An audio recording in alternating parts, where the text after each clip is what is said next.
Êtes-vous dans une relation de codépendance avec une personne perverse narcissique? Je constate dans les nombreux messages que je reçois que beaucoup de personnes sont coincées dans l'idée que le dépendant affectif est une personne gentille et puis que le pervers narcissique est une personne méchante. Eh bien, si c'est votre cas, sachez qu'avec une telle vision, vous ne vous rendez pas service à vous-même parce que vous vibrez une énergie très négative envers vous. Et tant que vous verrez les choses sous cet angle-là, vous resterez à jamais bloqué dans des relations de piège et dans des relations toxiques et vous ne pourrez pas évoluer, vous ne pourrez pas en fait trouver la paix en vous. Sachez que vous êtes tout simplement en train de vivre une relation de codépendance et dans cette vidéo, je vais vous expliquer comment fonctionnent les relations de codépendance.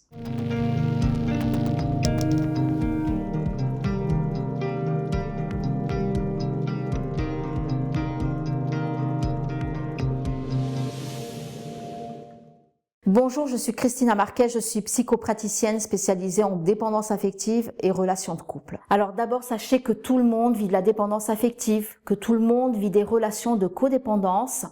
En fait, chaque personne exprime sa dépendance en fonction des blessures émotionnelles qui ont été activées en elle. Et toutes nos blessures émotionnelles ont été enclenchées dans notre enfance à partir de notre perception personnelle. Et nous répétons en fait ces blessures tout au long de notre vie jusqu'à ce que nous en prenions conscience et que nous nous décidions en fait à changer notre perception des choses.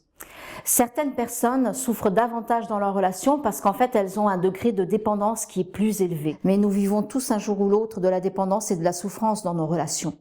Alors si vous êtes dans une relation souffrante, vous devez absolument comprendre que vous êtes tous les deux des codépendants, mais que vous exprimez votre dépendance chacun d'une manière qui est différente en fonction des blessures émotionnelles qui vous sont propres. En fait, c'est parce que nous sommes devenus quelqu'un d'autre que nous-mêmes, afin d'être aimés des autres, que nous avons développé ces blessures émotionnelles. Et puis vouloir être aimé des autres, c'est dépendre de l'autre, c'est dépendre du regard de l'autre. Nous avons en fait renié notre identité pour être aimé des autres et chaque blessure est la conséquence d'un reniement de soi. C'est tout à fait légitime en tant qu'être humain de désirer être aimé. Mais en fait, ce qui rend notre dépendance malsaine, c'est le fait de se renier pour obtenir cet amour des autres. L'amour vrai, c'est quand on est aimé pour ce que nous sommes, sans avoir à faire semblant d'être quelqu'un d'autre que nous-mêmes. Si vous n'aimez pas votre partenaire tel qu'il est, si votre partenaire ne vous aime pas tel que vous êtes dans une relation de codépendance et vous entretenez une relation qui est toxique. Et contrairement aux dictats que nous avons tous reçus sur les relations, c'est pas parce que vous allez vous adapter à l'autre, c'est pas parce que vous ferez des efforts et des concessions que votre relation va fonctionner. Au contraire, c'est justement parce qu'on a appris à fonctionner comme ça dans nos relations que nous sommes devenus codépendants les uns des autres. Et que nous souffrons aussi parce que quand on s'adapte à l'autre, en fait, ce qui se passe, c'est qu'on perd notre identité.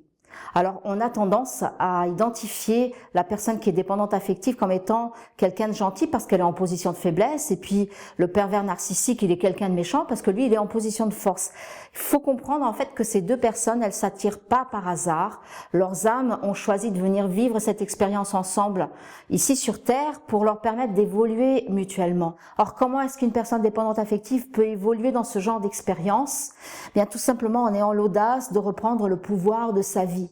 Pas en prenant la fuite sur le pervers narcissique, mais en disant stop au comportement du pervers narcissique qui la blesse et en cessant de lui donner le droit de la blesser puis de se faire passer en premier comme le ferait parfois le pervers narcissique. Et ça, c'est pas de l'égoïsme.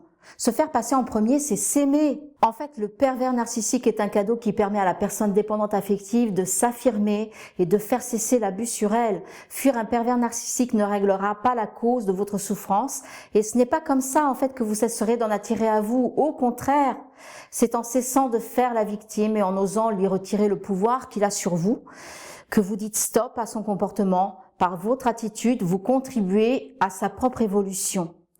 Car d'après vous, qu'est-ce que comprend une personne qui abuse de vous si la seule chose que vous savez faire, c'est en fait de l'accuser, de vous lamenter, puis de continuer de rester dans cette relation et d'accepter son attitude à votre égard? Et puis qu'est-ce que comprend cette même personne quand vous osez dire stop et que vous reprenez en fait le pouvoir de votre vie en quittant la tête haute cette relation dans laquelle vous souffrez? En fait, une personne, elle abuse de vous que parce que vous l'autorisez à le faire. C'est vous qui avez le pouvoir de décision. L'autre, vous n'avez pas le pouvoir de le changer. Mais en fait, par votre attitude, votre comportement, vous pouvez l'inspirer également à changer lui aussi. Évidemment, s'il se décide à le faire, vous n'avez pas ce pouvoir-là. Vous devez cesser d'attendre que l'autre change pour que vous puissiez aller mieux parce que vous courez le risque d'attendre toute votre vie. Donc, pour résumer, comprenez que toutes les relations que vous vivez, elles ont un sens, elles ont une raison d'être. Et plus vous restez dans une position de victime et d'accusation envers l'autre, que vous voyez en fait comme quelqu'un de méchant, comme quelqu'un de mauvais, et moins vous serez en position de récupérer le pouvoir de diriger et de créer la vie que vous voulez vous créer. Donc, cette relation-là, elle est là pour vous enseigner quelque chose à propos de vous-même. Voilà, j'espère que vous avez compris comment fonctionnent ces relations de codépendance, que ça vous a éclairé pour justement améliorer votre situation, vos relations. Puis, si vous avez aimé cette vidéo, je vous invite dans un premier temps à cliquer sur le petit pouce, à la liker, partagez-la un maximum, surtout aux personnes de votre entourage que vous pensez qu'elles peuvent vivre ce genre de situation où elles sont pas au courant. Ça va également les aider. Vous n'êtes pas encore abonné à ma chaîne YouTube, je vous invite à le faire dès à présent, comme ça vous serez informé des prochaines vidéos qui vont être postées. Et moi, je vous dis à très bientôt. Je vous donne rendez-vous sur la prochaine vidéo et je vous souhaite une excellente journée. À très vite.